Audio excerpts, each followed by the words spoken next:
Você abre comigo em Eclesiastes, capítulo 3, versículo 1. Para tudo há uma ocasião certa, há um tempo certo para cada propósito debaixo do céu. Tempo de nascer e tempo de morrer. Tempo de plantar e tempo de arrancar o que se plantou. Tempo de matar e tempo de curar. Tempo de derrubar e tempo de construir. Tempo de chorar e tempo de rir. Tempo de prantear e tempo de dançar. Tempo de espalhar pedras e tempo de ajuntá-las. Tempo de abraçar e tempo de se conter. Tempo de procurar e tempo de desistir. Tempo de guardar e tempo de jogar fora.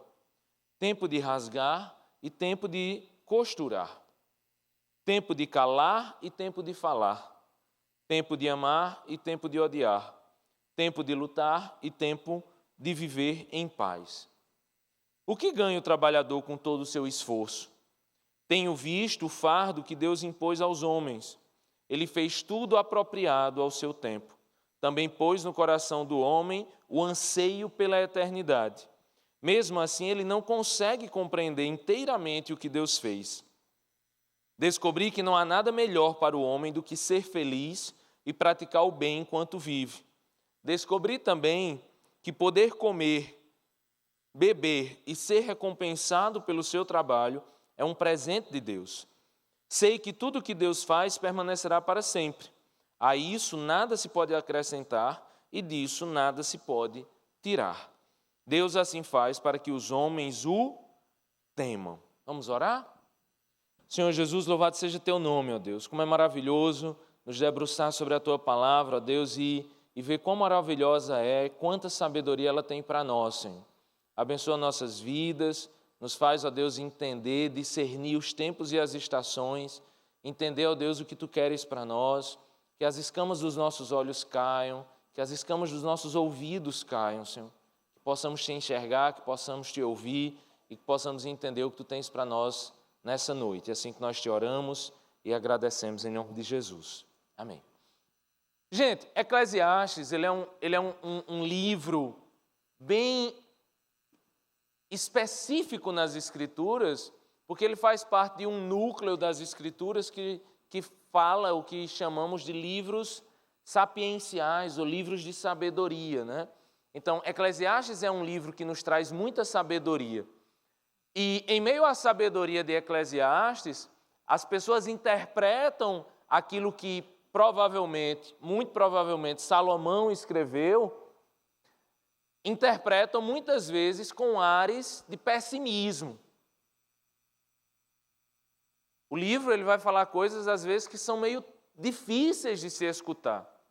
Salomão chega a concordar que tudo nessa vida não passa de vaidade, que tudo não passa de vento, né? E quando você enxerga isso, quando você lê isso, às vezes você se depara com um certo, entre aspas, pessimismo. Eu não acho que o livro de Eclesiastes ele é um livro pessimista. Eu acho que ele é um livro realista. Eu acho que ele é um livro onde nós podemos olhar para a vida e entender a vida como realmente ela é, em suas coisas boas, mas também em meio às coisas difíceis que vivemos na vida. Então, isso é Eclesiastes. Então, quando nós lemos algumas coisas do texto de Eclesiastes, a gente precisa ter um norte para interpretar esse texto. Quando a gente lê que existe tempo de nascer e tempo de morrer, quando a gente vê o versículo 2 ao versículo 8, que ele é meio que um parágrafo específico, existe tempo de amar e tempo de odiar, existe tempo de plantar, existe tempo de arrancar o que se plantou. Quando você enxerga esse corpo textual, você fica na dúvida, o pregador está sendo otimista, ele está sendo pessimista, ele está sendo realista. O que é que ele está sendo? O que significa dizer que existe tempo de matar, existe tempo de abraçar, que existe tempo de guardar, mas existe tempo de jogar fora? Que linguagem é essa? O que é que ele quer nos ensinar com isso? Ele quer nos ensinar o que principalmente está nos extremos do texto, que é o versículo 1 e o versículo 14, que eu queria reler com vocês. O versículo 1 diz: para tudo há uma ocasião certa, e há um tempo certo para cada propósito debaixo do céu. versículo 14. Sei que tudo que Deus faz permanecerá para sempre. A isso nada se pode acrescentar e disso nada se pode tirar. Deus assim faz para que os homens o temam. Então, essa ideia de tempo para isso, tempo para aquilo, ela é uma mensagem que quer me dizer a primeira coisa: Deus é Senhor do tempo. Deus rege o tempo. Deus rege a história. Deus é Senhor do tempo. Deus é o escritor do livro. Deus escreveu um livro com a história do universo. Ele é o Senhor do livro, Ele é o dono da história. Ele enxerga e Ele abre o livro onde Ele quer, no ontem, no hoje ou no amanhã, porque Ele é o dono da história, Ele é o regente da história. Nós servimos a um Deus que é Deus do tempo, porque Ele é o Senhor que vive acima do tempo, Ele vive na eternidade. Ele é um Deus eterno. Então, a primeira coisa que a gente tem que entender é que Deus é um Deus que está acima do tempo. Nós não, nós estamos no tempo. Deus não nos criou para isso, Deus nos criou também para a eternidade. Mas o pecado fez com que a gente caísse no tempo, caísse na história. Se nós fomos feitos para a eternidade, o pecado nos deu perenidade. A gente não foi feito para o tempo, porque o próprio versículo 11 diz: Ele fez tudo apropriado ao seu tempo, também pôs no coração do homem o anseio pela eternidade. Mesmo assim, ele não consegue compreender inteiramente o que Deus fez. Então, a grande questão é que Deus nos fez perfeitos, Deus nos fez para a eternidade, Deus nos fez sem choro, Deus nos fez sem viver momentos de arrancar o que se plantou, de jogar o que se guardou. Deus nos fez, Deus planejou uma eternidade para nós. Mas o pecado veio, e quando o pecado vem, ele nos lança no tempo, ele nos lança na história. Só que o nosso coração tem resquícios de eternidade. E quando a gente enxerga esse Deus tão grandioso, tão Senhor do tempo, tão Senhor da história, o pregador de Eclesiastes, ele diz: olha, Deus assim faz para que as pessoas o temam. Deus é um Deus do tempo, e isso deveria gerar em nós, antes de tudo, temor. E temor significa uma reverência e uma consideração séria por Deus. Temor é uma reverência e uma consideração séria por Deus. Sabe você considerar seriamente a existência de Deus? Não é você viver, sabe, ou no ateísmo científico, ou quer seja no ateísmo prático, de dizer que acredita em Deus, mas não vive isso e tal. Sabe, existe um momento em que a gente precisa se deparar com o tempo, a gente precisa se deparar na história, a gente precisa entender que nós não somos eternos, e isso de alguma forma me traz temor a Deus, me traz reverência a Deus, me faz ter que considerar seriamente a possibilidade de existência de alguém que não está limitado ao tempo, que não está limitado ao corpo, que não está limitado ao agora. A gente começa a pensar seriamente na possibilidade de que realmente existe um Deus que está acima de tudo isso e que construiu tudo isso. E o que mais nos faz gerar, primeiramente, temor, é o fato de que esse Deus, no versículo 2, diz que ele tem tempo para todas as coisas e tem tempo também para a vida e para a morte. Esse Deus que é Senhor do tempo e que rege o tempo e que está acima do tempo, Ele é o Deus que nos dá a vida e Ele é o Deus que nos dá a morte. A morte não veio por Deus. A morte veio como consequência do nosso pecado por conflitar com a santidade de Deus. Mas esse Deus é o Deus que nos dá a vida e é o Deus que nos dá a morte. E é por isso que o pregador de Eclesiastes ele vai dizer que existe muito mais sabedoria na casa de luto do que na casa de festa. Porque é na casa de luto, sabe quando você chega num velório, quando você está ali diante de um falecido, de um caixão, e você olha ali e diz, o tempo dele encerrou. O tempo dele acabou. O meu também vai acabar. Eu estou no tempo. Eu estou envelhecendo. Falar disso é muito difícil, porque, como eu falei, no nosso coração não tem isso. No nosso coração existe um lampejo de eternidade. Desde os primórdios, as pessoas querem se eternizar. Desde os faraós, desde grandes reis, desde, grandes experiências para entender o que é que acontece com a morte, o que é que acontece no pós-morte. A gente fica lutando também para não envelhecer, para não sentir os efeitos do tempo. Né? Sua mulher tem creme anti-ruga? Você está por fora, tem anti-ruga, tem anti-pé, anti-couro, anti-caixão, anti-velório, é um monte de coisa. E você vê que em tudo isso se luta contra o quê? Contra o tempo.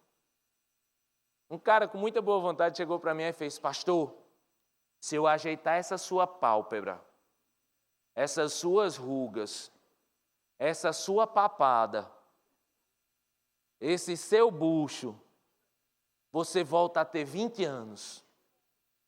Eu que estou com 22, né? Eu vi, meu irmão, essas rugas eu tenho desde os 11. Desde que eu andava em patos assim, ó, com os olhos fechados, para ver se eu enxergava alguma coisa no sol quente. Tu sabe quando é que eu vou ter 20 anos de novo? Nunca. Nunca. Nunca, porque a gente não vence o tempo. O tempo é muito forte, o tempo é muito poderoso. O tempo conflita com o nosso lampejo de eternidade no nosso coração. Esse é o grande conflito na nossa vida, sabe? A vida vai passando, o tempo vai passando, meu coração vai ansiando por eternidade, mas eu percebo que o meu corpo não. Quem aqui não já dava aquelas corridas grandes, aí foi dar uma corrida dia desse, quebrou o joelho? Eu fui jogar vôlei dia desse, machuquei o joelho. Na verdade, eu estou com uma teoria, né? Quando eu não fazia nada, eu não me machucava. Aí fui fazer, só me quebro. Eu acho que esse negócio de fazer esportes é perigoso. Ah, meu Deus, eu fazia tanta coisa nos meus 15 anos, agora você não faz mais nada, o tempo passa, a vida passa, a morte chega. Aí você vai dizer: Tiago, saber que Deus é um Deus da vida, né? Ele tem tempo da vida e tem um tempo de nascer e tem um tempo de morrer. Isso é uma mensagem pessimista? Não, gente. Isso não é uma mensagem pessimista, isso é uma mensagem realista. A questão não é saber que eu vou morrer. A questão é saber se eu vou viver. Tem uma frase de Alan Sachs que ele diz assim, ele diz que a morte é muito mais universal que a vida, porque todo mundo morre, mas nem todo mundo vive. Quando Alan Sachs ele diz isso pensando exatamente em pessoas que vivem na murmuração do seu presente, na murmuração de sua vida. Há pessoas que não vivem, sabe? Elas simplesmente passam a vida olhando o WhatsApp, né? Ou passam a vida vendo o Instagram, ou passam a vida murmurando do que não tem. Elas não conseguem parar na vida assim e viver, e se alegrar com o que tem, sabe? Sem murmurar, sem reclamar, sabe? Tem gente que está casada, reclama do marido. Aí está noivo, reclama que não tem dinheiro para casar. Aí está namorando, reclama porque não tem dinheiro para ser noivo. Aí está solteiro, reclama porque não tem namorado. Aí está morto, ou seja, ele reclamou tanto na vida, morreu, não viveu nada. Tem tanta alegria na vida de solteiro, gente. Vocês lembram da vida de solteiro? Você tinha dinheiro em dobro. E na vida de solteiro sem filhos, você tinha em triplo, em quádruplo. Você tinha dinheiro, você via dinheiro, não é? Tem gente que reclama de tudo, tem gente que não consegue se alegrar com o que tem, se alegrar com as bênçãos que tem.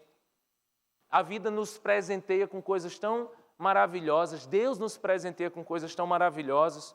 Olha que coisa maravilhosa a Bíblia diz que é presente de Deus. Ele diz no versículo 13, descobri também que poder comer, beber e ser recompensado pelo seu trabalho é um presente de Deus. Se alegrar porque pode comer. Se alegrar porque hoje você teve o que beber. Né? Se alegrar porque hoje você tinha uma família, comprou um galeto. pegou uma Coca-Cola, uma buchada, e você pôde comer com sua família, com seus filhos. Isso já é em si um presente de Deus. Você ter um domingo com sua família, gente, isso é um privilégio de Deus. Você poder ter um domingo para descansar, um domingo, sabe, para vir à casa do Senhor, você tem seus filhos em casa, todo mundo com saúde, isso já é por demais um grande presente de Deus. Ah, mas meu trabalho é chato, mas meu trabalho não sei o quê. Sim, mas olha que bênção, você tem um trabalho. Você tem um trabalho. Você consegue comprar aquele galetinho assado para comer. Entendeu? Você consegue comprar aí um suquinho, tangue, para tomar, entendeu? Você está lá com seus meninos. Ontem eu vivi uma cena linda, assim. Eu estava na rede, aí eu peguei Davi, botei Davi para dormir, ele só dorme debaixo do meu sovaco, aqui, encostado mesmo no meu sovaco. É engraçado demais, a imunidade dele está lá em cima.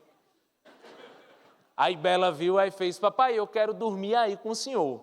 Eu estava morrendo de sono, aí pegou Bela, deitou do meu lado direito, aí acabou a possibilidade de dormir, né? Aí ela pegou, dormiu muito rápido.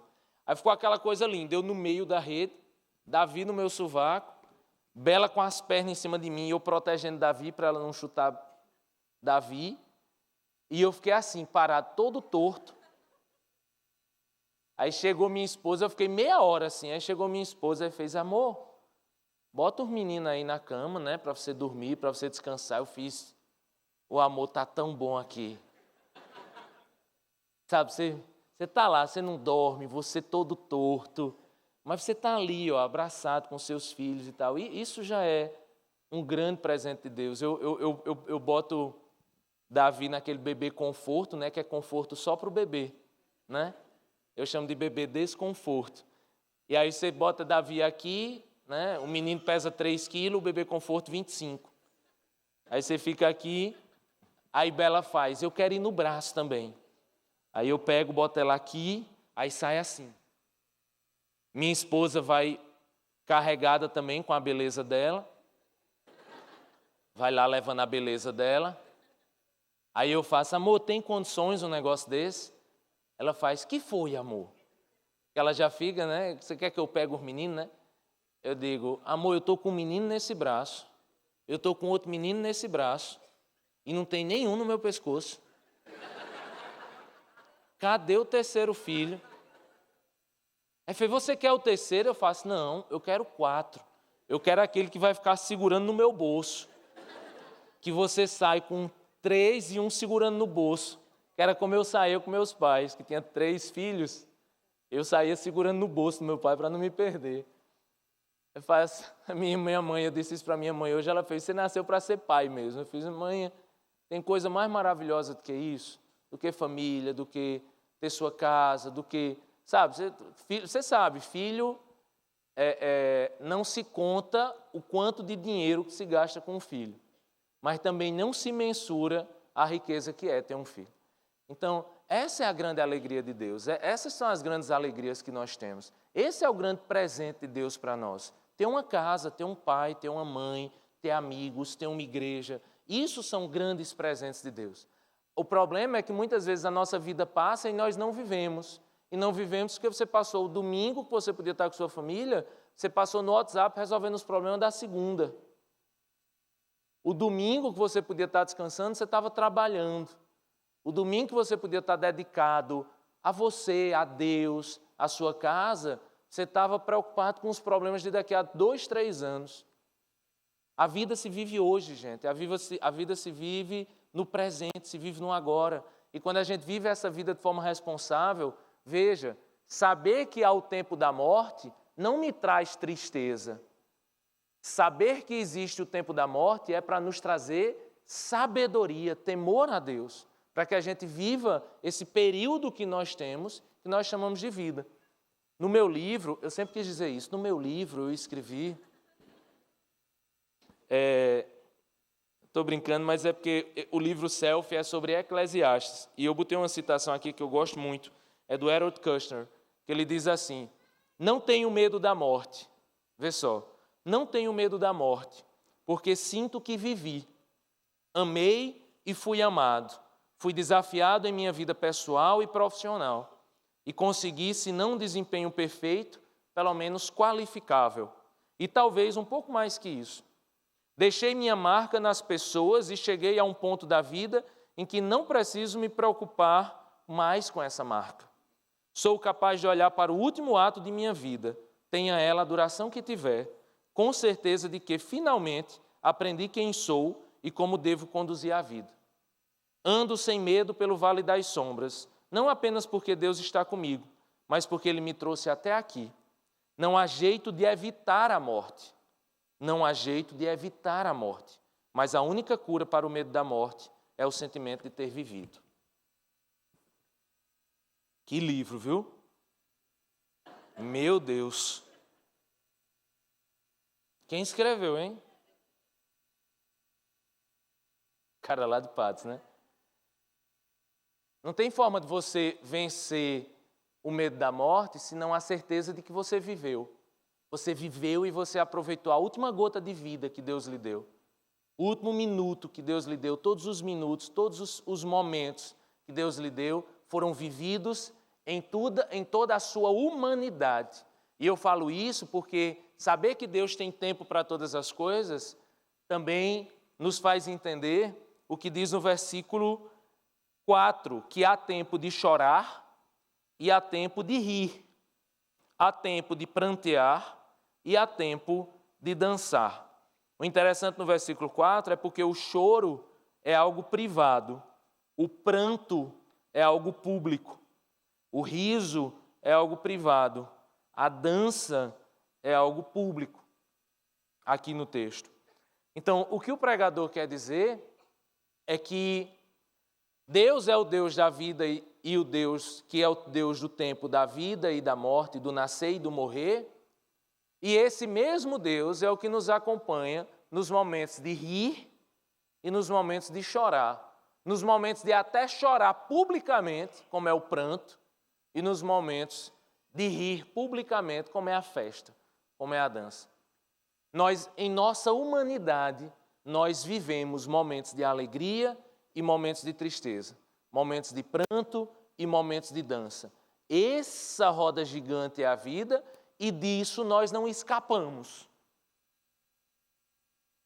A grande questão é como viver uma vida com tantos momentos de alegria e de tristeza, como muitos de nós vivemos, como viver uma vida com sabedoria em Deus, em meio a essa roda gigante que é a vida.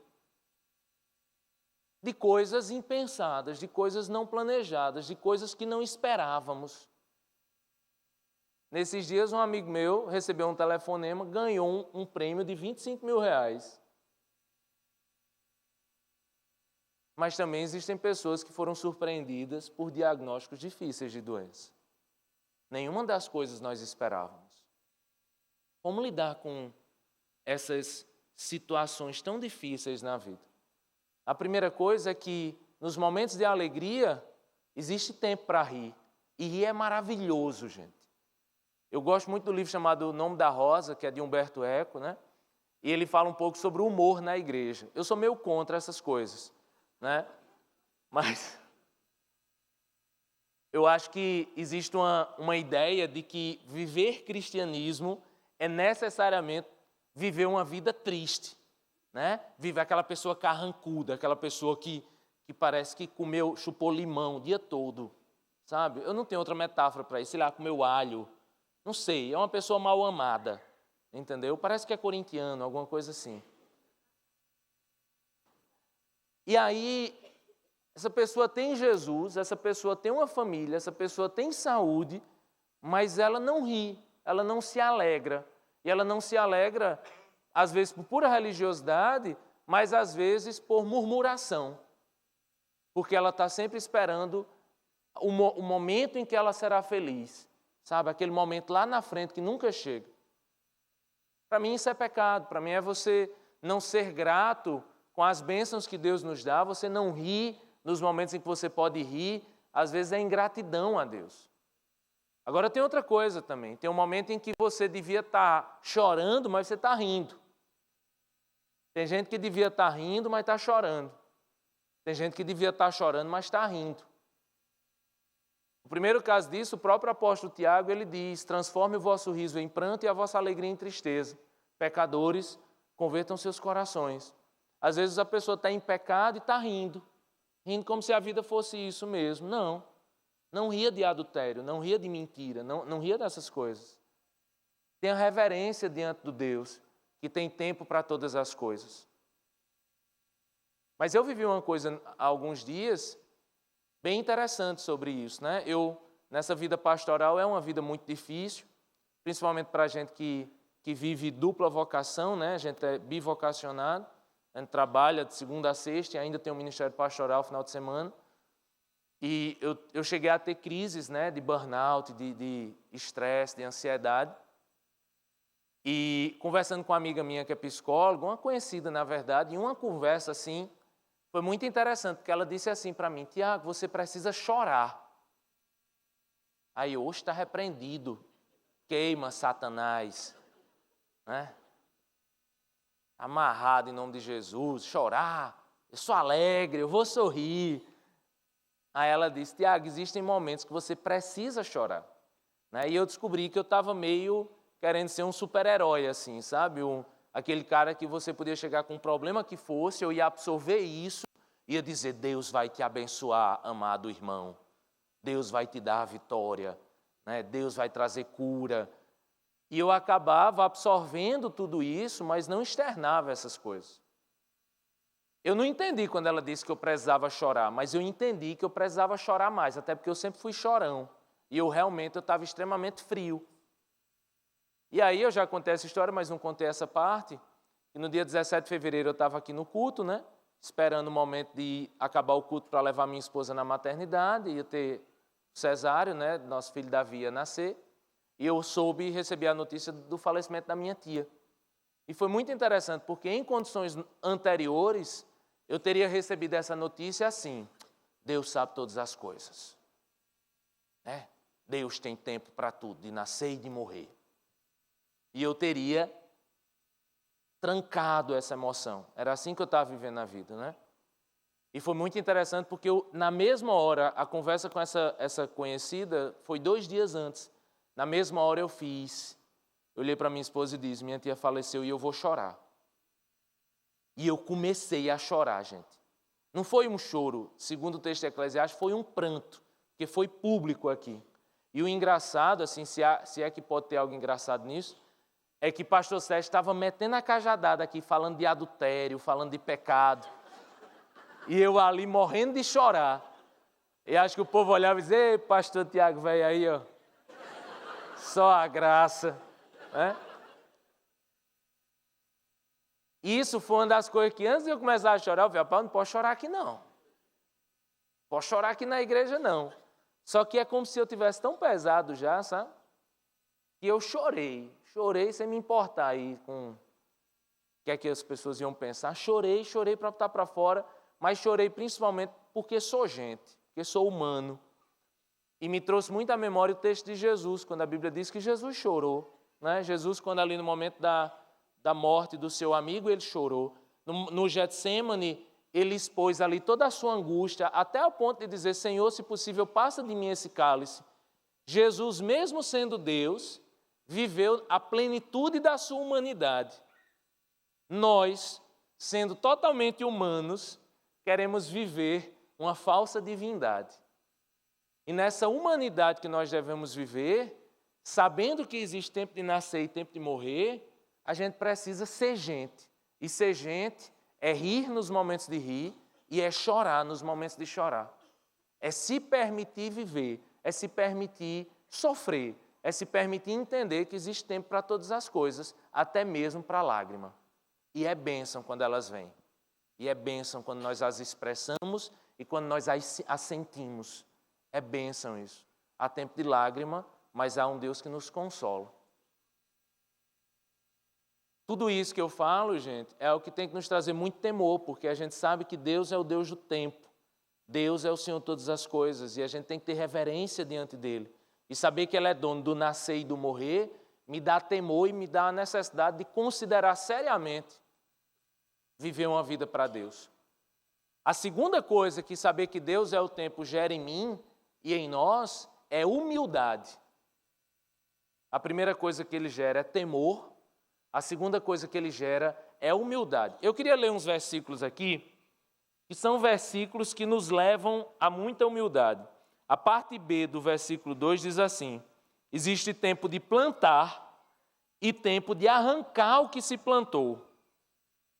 Depois ele diz na parte B do versículo 3, existe tempo de derrubar, existe tempo de construir. No versículo 6, ele diz que existe tempo de procurar, existe tempo de desistir de procurar. Existe tempo de guardar e tempo de jogar fora. Existe tempo de rasgar, existe tempo de costurar. Qual é a diferença desses versículos que eu estou lendo para vocês? É que, quando eu falo que Deus é o Deus que tem tempo de nascer e de morrer, de rir e de chorar, eu estou falando de coisas que nós não temos controle. São coisas que o próprio Deus rege e o próprio Deus determina. São situações na vida que Deus nos permite viver, que nos faz alegres ou que nos faz tristes, que nos faz rir ou que nos faz chorar. Ninguém pode lidar com muitas coisas da vida. Não é? Você, por exemplo, o pessoal lá que mora no Peru está chorando. Não é? Tem como lidar com isso? Não, perderam. Perderam. Então, estão o quê? Estão chorando. Tinha como lidar com isso? Não. Não é? O time ganhou, podia estar o Brasil ter perdido, como a gente perdeu a Copa, e estava eu, um monte de besta chorando também. Não é? É assim, a vida é assim. Você está vivendo a vida, perde o emprego. Você vai rir? Não, você vai chorar. Você podia fazer alguma coisa em relação a isso? Não. Perdeu o emprego, vai chorar. Tem muita coisa para fazer. Só que o que ele fala aqui não é a ideia de vida e morte, de chorar e rir. Ele fala aqui de uma coisa interessante. Ele diz, existe tempo de costurar e existe tempo de rasgar o que costurou. Então aqui eu não estou mais diante de uma coisa inevitável na vida. Aqui eu estou diante de uma atitude minha. Chegou a hora em que eu costurei, eu gastei tempo costurando. Alguém aqui já costurou? Já costurou? Uau, 5 pessoas. Ah, não, tem mais gente, tem muita costureira aqui hoje. Eu costurou só em casa, né, e tal. Você quer coisa mais demorada do que costurar uma roupa? Eu sou de uma casa, eu sou de uma cidade, né, do sertão. Sertão não se compra roupa, sertão se costura roupa, se conserta roupa, se remenda a calça, né? Então você se gasta ali naquele negócio. Você se demora ali, as coisas são importantes até por isso, porque se demorou a isso. Eu ganhei um presente de casamento lindo da minha sogra, que ela mora em Rondônia, né? O pessoal aqui de Rondônia, né? Minha sogra mora lá em Rondônia. Deus me deu uma sogra que mora muito distante. Vocês estão rindo por quê, gente? Eu não posso nem contar uma bênção, vocês ficam rindo. Brincadeira, minha sogra é maravilhosa. E ela mandou um presente para mim, que eu acho que foi o presente mais lindo que eu ganhei de casamento, assim, foram várias coisinhas costuradas, eu não sei se é bordado, tricotado, eu não sei o que é aquilo não. Eu sei que é um negócio bonito, assim, sabe um negócio assim de você botar saco de lixo? Onde é que você bota saco de lixo? Você joga saco de lixo, eu não. Eu tenho um negocinho bordado, um puxa-saco, né? Mas não foi um puxa-saco que eu comprei ali. Tem o nome Tiago e Daiane. Forever. Love forever. Endless love. O pessoal da Inglaterra ali está entendendo tudo.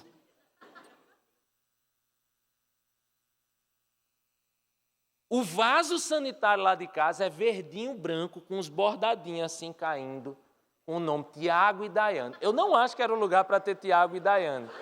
Mas como ela botou Tiago e Daiane em tudo, eu não vou desconsiderar o presente.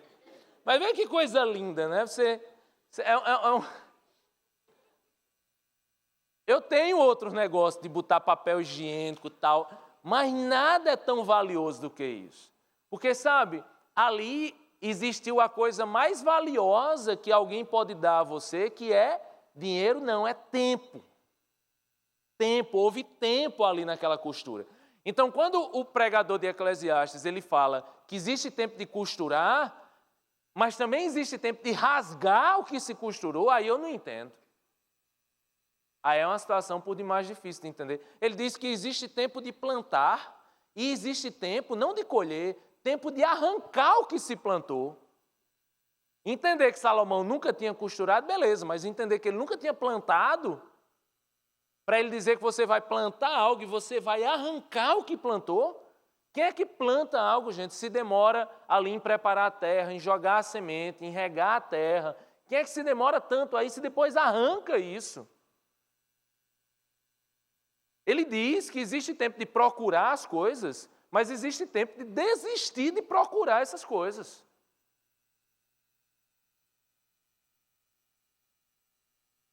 Existe tempo de guardar coisas, mas existe tempo de jogar as coisas fora. Eu entendo sempre a primeira expressão, porque eu sempre sou a pessoa que costuro, que crio, a pessoa que guarda, a pessoa que junta, a pessoa que planta. Mas eu não entendo os momentos em que Deus diz para eu arrancar o que eu plantei, para jogar fora, para deixar de procurar. Tudo isso, gente, são momentos em que precisa ter muita humildade no nosso coração para aceitar a vontade de Deus, Deus dizer, arranque o que você plantou, jogue o que você guardou. Eu gosto de uma história, de uma metáfora assim. Sabe quando você vai viajar com sua esposa? Viajar com a esposa é uma coisa maravilhosa. Você vai viajar daqui a 15 dias e ela está perguntando, a mala está pronta, amor? Aí eu faço, amor, a mala está pronta para quê? Amor, a gente vai viajar. Eu fiz, sim, amor, é daqui a 15 dias. Ela fez, sim, eu já estou me organizando. Eu fiz, eu sei. Né? Mulher tem essas paranoias mesmo, né? Passa 15 dias se arrumando. Um dia antes da viagem, amor, arruma uma mala? Não, amor, é só amanhã que eu vou viajar. 2 horas antes do check-in, o que é que o homem faz? Pega 3 cuecas.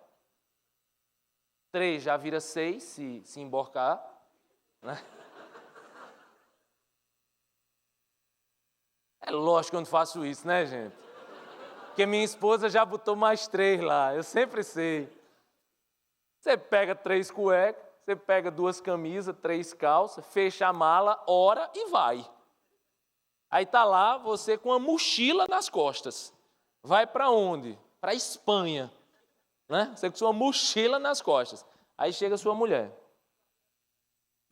Já tem um carrinho de aeroporto em casa já. Aquele carrinho que você bota 5 malas, 3 necessaires, mochila, aí tal. Eu faço, amor, você vai me deixar? Você vai sair de casa com esse negócio todo? Aí ela sempre diz um negócio que eu acho interessante. Ela diz, amor, não me decidi. Eu estou levando por garantia. Mulher leva as coisas por garantia.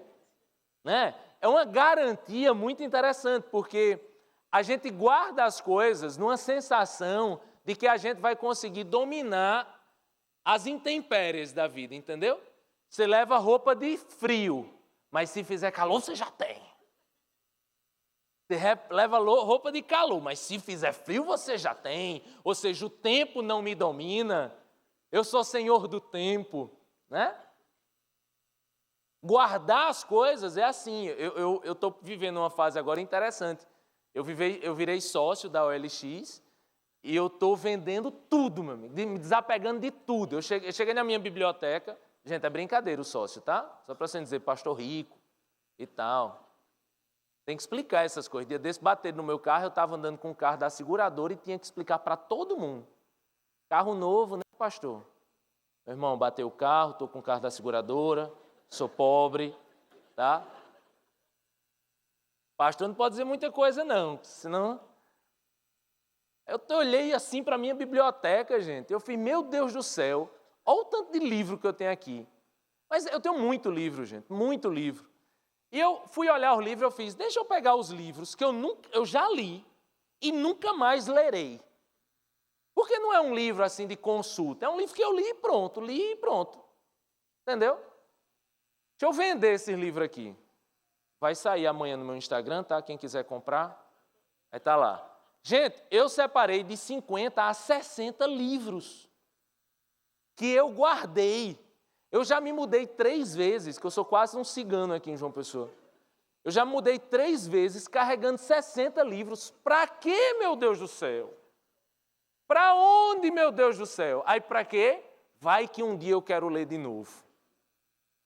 Vai que faz chuva. Vai que faz sol. Vai que eu preciso ler. né? E aí é nisso que a gente vai guardando coisas, juntando coisas. E eu quero encerrar para começar a aplicar tudo isso. Esses versículos que eu li dava para fazer umas 3 pregações, mas eu vou tentar resumir tudo isso na seguinte metáfora, assim. Imagine você cavando um buraco. E você começa a cavar o buraco na certeza que você vai achar alguma coisa lá. Entendeu? Você começa a cavar o buraco, você diz, eu vou cavar aqui bem fundo e eu vou achar. Aí você passa 1 mês cavando e nada. Você passa 2 meses cavando e nada. Você passa 1 ano cavando e nada. Aí sua mulher chega assim e faz, amor. Mulher é sábia, né, gente? Mulher é um presente de Deus, viu?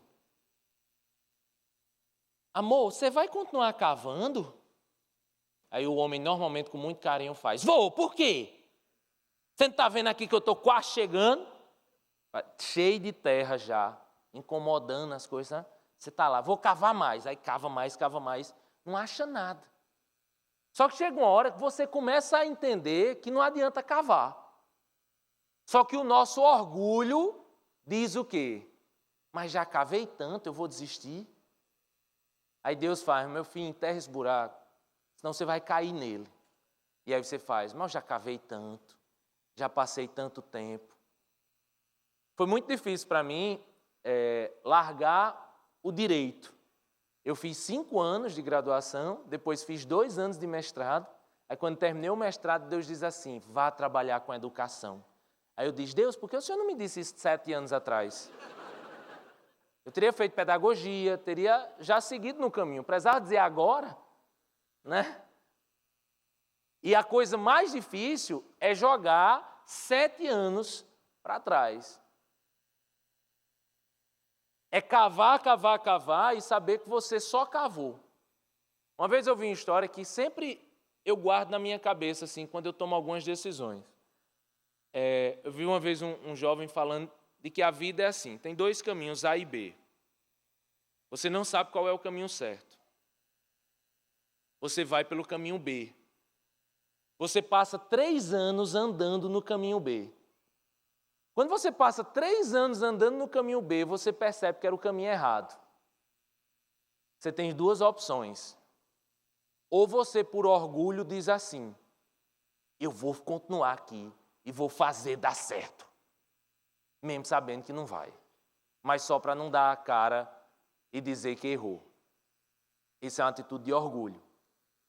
Ou você pode, depois de andar 3 anos, com muita humildade, dizer assim, errei, voltarei e pegarei o caminho certo agora. Você vai olhar para isso e vai dizer, Tiago, quer dizer que eu perdi 3 anos no caminho B? Eu digo, não. Você não perdeu 3 anos no caminho errado. Você passou 3 anos para aprender qual era o caminho certo. Existe muita honra nisso. Existe muito valor nisso. O apóstolo Tiago, ele fala em sua carta, em sua epístola, melhor dizendo, que algumas pessoas diziam assim, eu vou para aquele lugar e vou fazer negócios, e vou ganhar dinheiro, e depois eu volto. E Tiago diz assim, antes de tudo isso você poderia dizer, se Deus quiser. Se Deus quiser. Se Deus quiser eu irei, se Deus quiser eu voltarei, se Deus quiser eu ganharei dinheiro, se Deus quiser. A maior atitude de humildade que a gente pode ter, que é uma atitude que vem do temor a Deus, é dizer assim, Senhor, eu plantei. Senhor, eu me demorei plantando. Eu me demorei costurando. Eu me demorei, construindo. Mas se o Senhor quiser, eu destruo. Se o Senhor quiser, eu rasgo. Se o Senhor quiser, eu paro de procurar. Você já imaginou quantos buracos a gente cava na vida? Quantos buracos errados, quantos relacionamentos errados. Tem gente que está namorando há 7 anos, sabe que é um relacionamento sem futuro, aí você faz assim, minha irmã, acaba esse namoro, mas já foi 7 anos, pastor. 7 anos.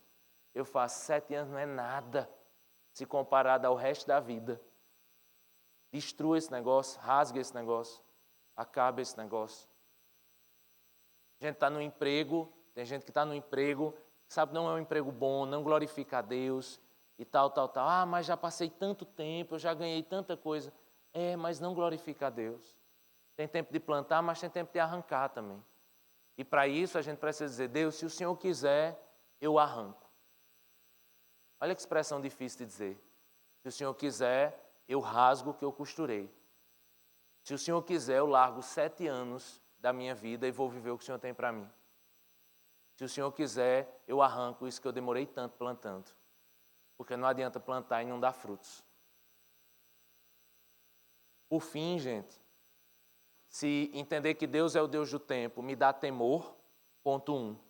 Me dá humildade, ponto 2. Mas também me dá confiança em Deus. E tem 2 versículos para mim que são os que mais expressam a questão da confiança. É o versículo 5 que diz assim: existe tempo de espalhar pedras e tempo de ajuntá-las. Existe tempo de abraçar e existe tempo de se conter. Essa parte do versículo, ele fala sobre relacionamentos, ele fala sobre sentimentos. E falar de sentimento é uma coisa muito difícil, né? Tempo de juntar pedras e de espalhar pedras se refere a amizades. No contexto aqui, na metáfora aqui, se refere a amizades. Lançar pedras, ou juntar nossas pedras, né? É o sentido aqui.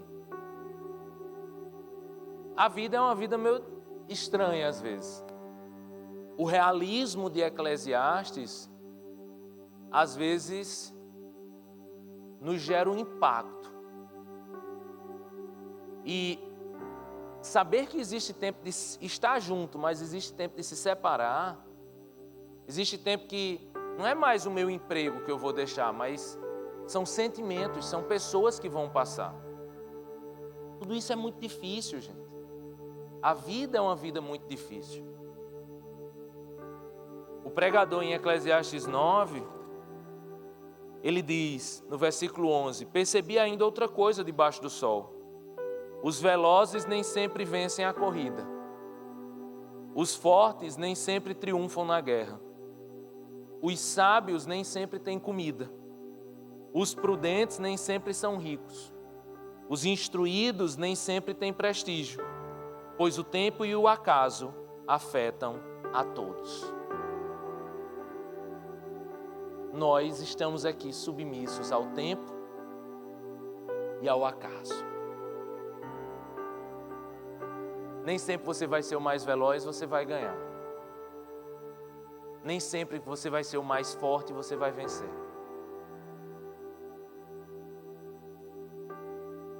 Nem sempre vai ser na hora que a gente quer. Nós não sabemos do tempo, nós não entendemos o tempo. E a vida acaba sendo uma vida de desapegos, de distâncias. Eu fiz direito, como eu falei, estudei 5 anos com minha turma. Foram 40 amigos. Mas eu tinha ali meus 4 grandes amigos. Foram 5 anos de curso. E você achava assim, que você começa um curso, né? Você acha que nunca vai acabar. Passa rápido. Acaba ligeiro demais. O pessoal ali que eu jogava, convivia todos os dias a gente estava junto. Estudando, estagiando, jogando Uno, assistindo aula, não assistindo aula, na maioria das vezes não assistindo aula. Estudei na Universidade Federal, quase não tinha aula. Mas a gente estava ali, sabe, vivendo e tal. Você desce a escada ali da formatura, eu me formei há 10 anos. Dos meus 40 amigos da turma, pelo menos 30 eu nunca mais vi. Os 4 mais próximos, a gente se vê 1 vez, 2 ao ano. E quando isso passa, assim, é interessante que quando eu me reúno com esse pessoal, com meus amigos, a gente fica falando daquele tempo lá atrás. A gente fica falando mal do mesmo professor. A gente fica falando, sabe, ei, quando a gente fez isso, quando a gente comeu aquele negócio, teve dor de barriga. Aí fica lembrando, relembrando. De alguma forma, a gente fica tentando voltar lá atrás, mas a gente sabe que aquilo já passou. Aí já passou. Já perdemos. O meu casamento foi uma festa para 150 pessoas. E eu pedi para o pessoal escrever um texto para mim, para depois de 5 anos. 5 anos depois eu abri uma caixa com minha esposa, a gente foi ler o que o pessoal escreveu. E eu percebi uma coisa muito triste. Em 5 anos, tantas pessoas já estavam mais distantes. Não distantes por intriga, não, nenhuma. Distantes pela vida. Porque passaram em um concurso, porque foram morar em outros lugares, porque foi congregar em outra igreja. E eu olhava para o meu lado assim e fazia, meu Deus, hoje eu convivo com outras 150 pessoas tão diferentes. E hoje eu estou no meu ambiente de trabalho, que são meus grandes amigos, mas amanhã eu me aposento. Amanhã não, né? Daqui a uns 50 anos. Eu me aposento. E aí depois, esses amigos vão passar. E a vida é assim. A vida é um eterno desapegar-se. E isso parece, por demais, injusto. Nesses dias, eu observei uma coisa engraçada na minha filha. Minha filha tem 4 anos, 3 anos, vai fazer 4. E tem uma coisa que ela não entende, chama-se tempo. Ela chega para mim assim e eu tento identificar os dias para ela. Sexta-feira é dia do brinquedo na escola. Sábado é dia da família, não é dia de escola. É dia que ela já sabe que vai ficar com a gente o dia todo. Domingo é dia de culto. Então eu vou tentando dizer dessa forma, sabe? Aí chega na segunda-feira, ela faz: papai, hoje é ontem. Eu faço o quê, menina? Tá doida, é? Hoje é ontem? Ontem é ontem, meu amor. Aí ela faz, ontem vai ser dia do brinquedo? Eu faço, não, amor. Ontem passou, é amanhã que você está falando. Aí eu faço, o dia do brinquedo é sexta, está na segunda. Está na segunda. Ela faz, hoje é dia do brinquedo? Eu faço, é não, meu amor, é sexta. Ela faz, tá bom. Ela não sabe quando é sexta. Entendeu? Ela não sabe. Chega na quinta, ela faz, papai, hoje é dia do balé? Eu faço, é não, meu amor, hoje é dia do judô. Ela faz, tá bom. E ela faz, quando é o dia do balé? Eu faço, é quarta da semana que vem. Ela faz, tá bom. Ela diz, papai, meu aniversário é quando? Eu faço, é em agosto, meu amor. Ela faz, tá bom. Ela não sabe quando é agosto. Ela não sabe nem que a gente está em julho. Mas eu fico inconformado com o conformismo dela. Eu fico inconformado, assim, às vezes eu digo sem explicar, só para ver a reação dela. Ela ainda não entendeu o tempo. E como é boa a vida assim. Ela ainda não sabe que sexta vai demorar. Ela só sabe que vai chegar. Mas ela não sabe que vai demorar. Porque ela não entende o tempo. Mas ela tem um pai que entende. E ela confia no pai dela. Então ela simplesmente diz, tá bom. Porque ela sabe que se eu disse que vai chegar, vai chegar. Porque na perspectiva dela, da criança, o pai sabe o tempo. E se o pai diz que vai chegar, vai chegar. E eu não preciso me preocupar com isso, eu não preciso ter ansiedade por isso. Vai chegar.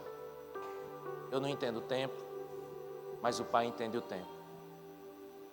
Eu não entendo o tempo, mas eu tenho um Deus que é o mesmo ontem, hoje e sempre. As pessoas passarão, a vida passará, as coisas passarão, coisas construídas se destruirão. Mas Deus nunca passará. Deus nos acompanhará sempre, todos os dias, até o fim de nossas vidas, porque Ele é o Deus do tempo, Ele é o Senhor do tempo. Que Deus nos abençoe. Amém.